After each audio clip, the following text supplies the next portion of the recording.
আপনি কি দশমিকের গুণ দেখলেই ঘাবড়ে যান? তাহলে আজকের ভিডিওটি আপনার জন্য।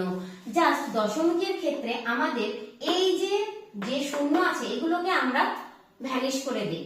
আমরা প্রথমে 3 আর 5 নিয়ে কাজ করি। 3 আর 5 কে যদি আমরা করি হয় কত? 15। এবার আমরা দেখি দশমিকের পরে কয় ঘর আছে। এই প্রথমটার পরে দশমিক পর 2 ঘর আছে।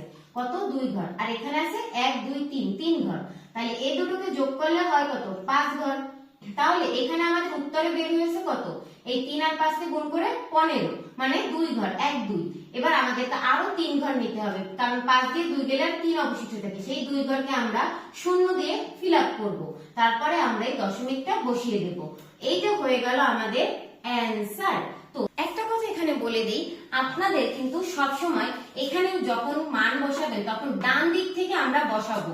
কি? ডান দিক থেকে আমরা বামের দিকে আসতে থাকবো।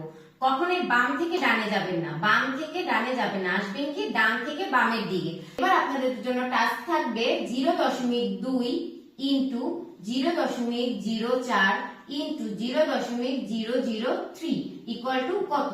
বাসায় এটা করে কমেন্ট বক্সে জানিয়ে দেবেন এই ভিডিওটি দেখার সাথে সাথে।